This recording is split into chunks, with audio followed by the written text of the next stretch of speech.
आप सभी लोगों को मेरा नमस्कार। नेशनल ग्रीन ट्रिब्यूनल के संदर्भ में आपसे आज मैं चर्चा करूंगा। साथियों, जिसको शॉर्ट में एनजीटी कहते हैं।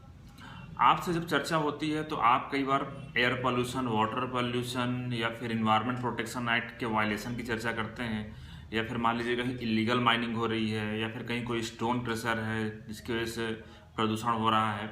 तो उस संदर्भ में आप लोगों से चर्चा होती है तो कई बार आप लोगों को अपने अधिकार के बारे में जानकारी नहीं होती है कि आखिर आपके क्या अधिकार हैं। मान लीजिए कि कोई इंडस्ट्री है जो कि जो उसका डिस्चार्ज वाटर है, मीन्स कि यूँ समझिए जो उसका प्रदूषित पानी है वो किसानों के खेत में खुले में छोड़ दे रही है, जिसकी वजह से क्या हो रहा है, किसानों की जो फसल है वो चौपट हो जा रही है, वो खेती नहीं कर पा रहे हैं। या तो मान लीजिए कोई स्टोन क्रशर है, स्टोन क्रशर की वजह से इतना पोल्यूशन हो रहा है, इतना एयर पोल्यूशन हो रहा है कि आपको सांस लेने में दिक्कत हो रही है, आपको कोई बीमारी हो गई है जिसका कि डॉक्टर ने आपको प्रिस्क्रिप्शन में लिख कर दिया है कि आपको एयर पोल्यूशन की वजह से प्रॉब्लम हो रही है, या फिर कहीं ब्लास्टिंग की वजह से आपके घरों में दरारें आ गई हैं, या फिर आपका कुछ और भी नुकसान हुआ है, आपकी कोई प्रॉपर्टी डैमेज हुई है। तो इस संदर्भ में एनजीटी एक्ट के अंतर्गत आपको अधिकार दिए गए हैं।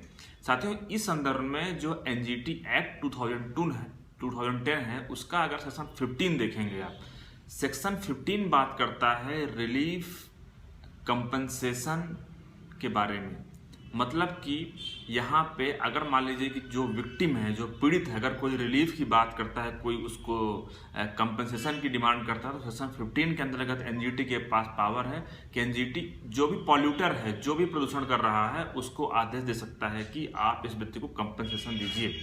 इसके अलावा और क्या बताया गया है, रेस्टिट्यूशन। रेस्टिट्यूशन क्या होता है, मतलब कि किसी कोई बिगड़ी हुई चीज़ को फिर से सुधारना।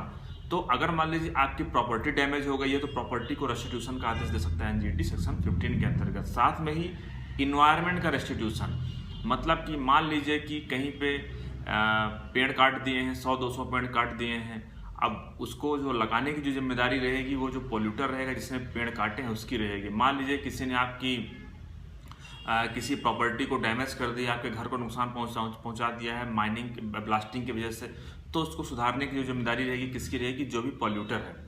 तो साथियों, आप समझ गए होंगे कि अगर इस तरह का कुछ मामला है जिसकी वजह से आपको डायरेक्ट नुकसान हुआ है और वो एनजीटी एक्ट के अंतर्गत जो बताए गए हैं कि या तो एयर एक्ट का वायलेशन हो रहा है, या तो वाटर एक्ट का कहीं वायलेशन हो रहा है, या तो इन्वायरमेंट प्रोटेक्शन एक्ट का कहीं वायलेशन हो रहा है, या तो बायोडाइवर्सिटी एक्ट का कहीं वायलेशन हो रहा है, या तो वाइल्ड लाइफ एक्ट का कहीं वायलेशन हो रहा है, या फिर पब्लिक इंश्योरेंस एक्ट जो है उसका कहीं वायलेशन हो रहा है। तो जो आप अगर एक आम भाषा में समझिए कि अगर कहीं भी पर्यावरण को कोई भी नुकसान पहुंचा रहा है तो उसको ठीक करने की जिम्मेदारी उसी व्यक्ति की होगी, उसी कंपनी की होगी, उसी संस्था की होगी जिसने कि नुकसान पहुंचाया है।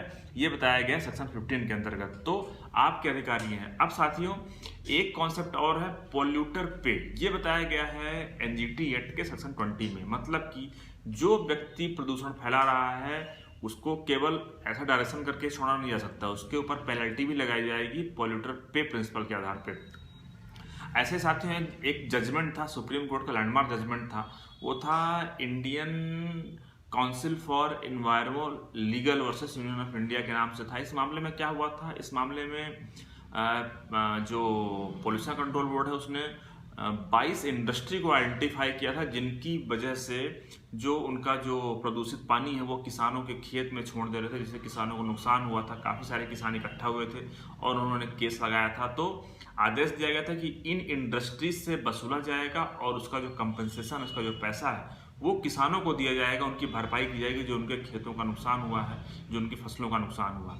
तो मुझे उम्मीद है कि आप समझ गए होंगे कि अगर इस प्रकार से कुछ मामला है जिसकी वजह से कोई संस्था है, कोई कंपनी है, कोई इंस्टीट्यूट है, कोई माफिया है जो आपके आसपास के इन्वायरमेंट को प्रदूषित कर रहा है, बिगाड़ रहा है, तो आप उसके खिलाफ एनजीटी में जा सकते हैं। और अगर आपका कोई व्यक्तिगत नुकसान भी हुआ है तो भी आप उसका क्लेम कर सकते हैं एनजीटी में। धन्यवाद।